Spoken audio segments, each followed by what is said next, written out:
কাউকে না জানি ম্যাডামের রুমে ঢুকেছেন কেন? এই তোর এত বড় সাহস তুই আমার সাথে বেয়াদবি করিস? স্যার আমাকে মারলেন আপনি। গরিব ঘরের রাজপুত্র নাটকের 23তম পর্ব কবে প্রচারিত হবে? 23তম পর্ব এখনো কেন প্রচার হচ্ছে না? অলরাইট, এই সকল প্রশ্নের উত্তর নিয়ে হাজির হলাম আজকের ভিডিওতে। সুতরাং ভিডিওটি টানটাই না করে শেষ পর্যন্ত দেখতে থাকুন, এবং যারা আমাদের চ্যানেলে নতুন রয়েছেন অলরাইট চ্যানেলটি সাবস্ক্রাইব করে রাখুন। হ্যাঁ ভিউয়ার্স, এই ভিডিও শেষে জানিয়ে দেবো 23তম পর্ব কবে প্রচারিত হবে।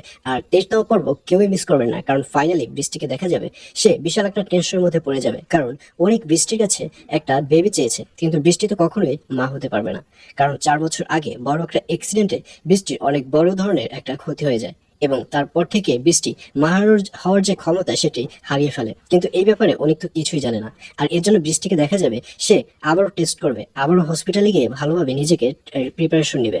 আর অন্যদিকে রাতুলকে দেখা যাবে তার যে ভালো মানুষের আড়ালে একটা বাজে রূপ রয়েছে, সেই মুখোশটি এবার খুলে যাবে। কারণ রাতুল যখন মেঘলার অফিসের একজন অফিস সহায়কের গায়ে হাত তুলবে, এই ব্যাপারটি মেঘলা দেখে ফেলবে, এবং সাথে সাথে মেঘলা এবং মেঘলার যে ম্যানেজার রয়েছে তারা দুজনেই রাতুলকে ঘাড় ধাক্কা দিয়ে ঘর থেকে অর্থাৎ অফিস থেকে বের করে দেবে। গরিব ঘরের রাজপুত্র নাটকের 23তম পর্ব প্রচারিত হবে আগামী 9 তারিখ অর্থাৎ 9 মে শনিবার দুপুর 12টার সময় শুধুমাত্র কারো হিম ইউটিউব চ্যানেলে।